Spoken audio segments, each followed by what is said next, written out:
Hello everyone, welcome to my channel. हम science की series में बायोलॉजी स्टार्ट की थी।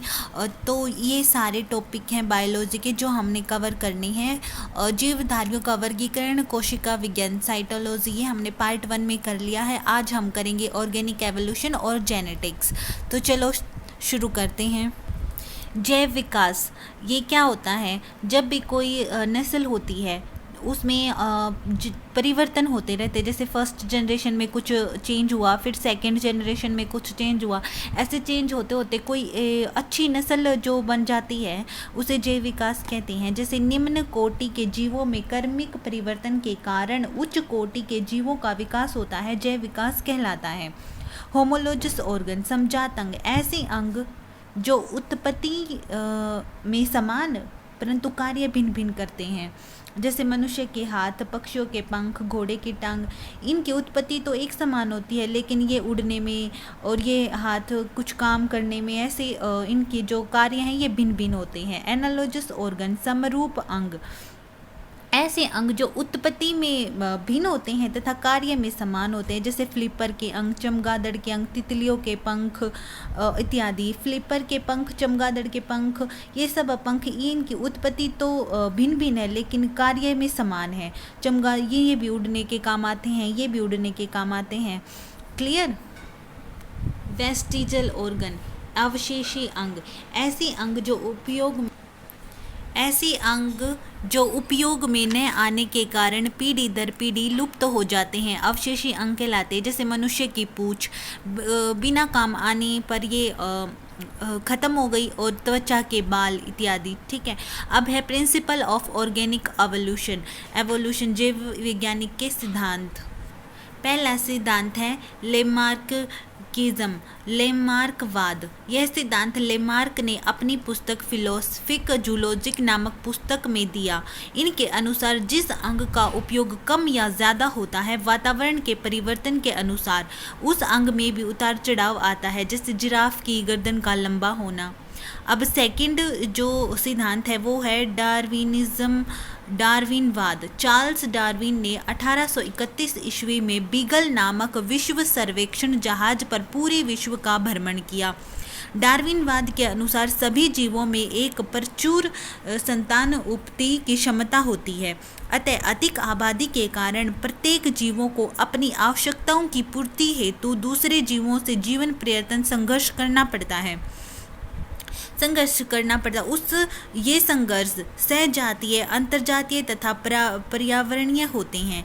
ये सहजातीय जीव आपस में बिल्कुल समान नहीं होते। उपयोगी विभिन्नताएं पीढ़ी दर पीढ़ी इकट्ठी होती रहती है और काफ़ी समय बाद उत्पन्न जीव के लक्षण मूल जीव से इतने भिन्न हो जाते हैं कि एक नई जाति बन जाती है।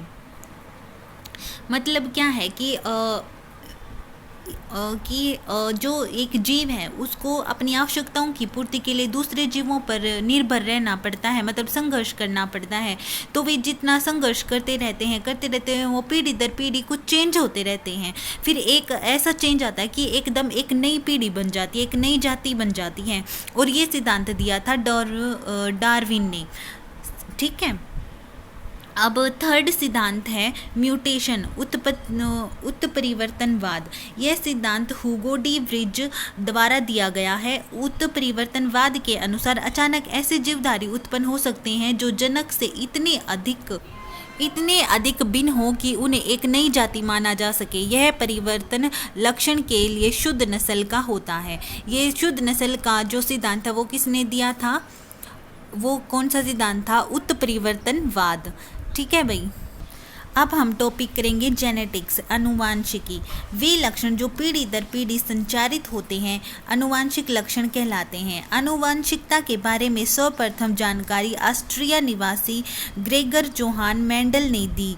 इसी कारण इन्हें फादर ऑफ जेनेटिक्स कहा जाता है। ये क्वेश्चन बनता है भाई, फादर ऑफ जेनेटिक्स किसे कहा जाता है? ग्रेगर जोहान मेंडल को। आनुवांशिक संबंधी प्रयोग के लिए मेंडल ने मटर के पौधे का चुनाव किया था। किस पौधे का चुनाव किया था? मटर के पौधे का। मेंडल मेंडल ने पहले एक जोड़ी फिर दो जोड़े विपरीत गुणों की वंशगति का अध्ययन किया, जिन्हें एक संक्रिय क्रॉस द्विसंक्रिय क्रॉस कहते हैं। मोनोहाइब्रिड क्रॉस, एक संक्रिय क्रॉस, इसमें मेंडल ने क्रॉस के लिए लंबे टी एवं बोने छोटा टी डबल छोटे टी पौधे लिए।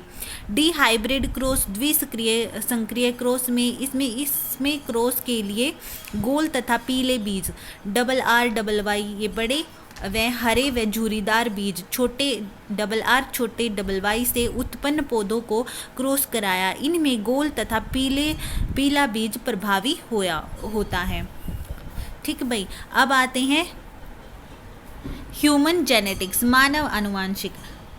गुणसूत्र क्या होता है? क्रोमोसोम का नाम डब्ल्यू वोल्टेयर ने 1888 ईस्वी में किया था।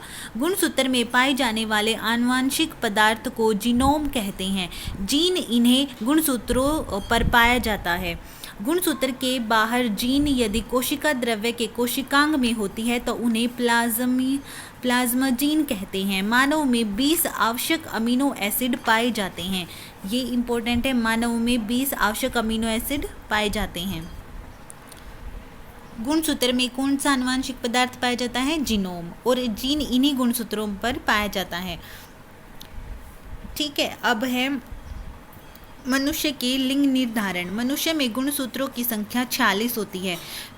शुक्रजनन में अर्धसूत्री विभाजन द्वारा 2 प्रकार के शुक्राणु बनते हैं। आधे में वे जिनमें 23वीं जोड़ी का X गुणसूत्र आता है अर्थात 22 + X, और आधे वे जिनमें 23वीं जोड़ी का Y गुणसूत्र आता है तो 22 + Y। डबल X अगर गुणसूत्र हुआ तो वो लड़की का है, और XY गुणसूत्र हुए तो वो लड़का है। ठीक भाई, ये सब जो आज हमने कर लिया है ऑर्गेनिक एवोल्यूशन और जेनेटिक्स, ये 2 टॉपिक आज ख़त्म हो गए हैं। और अगर आपको वीडियो अच्छा लगे तो please like my video and subscribe my channel. Thank you.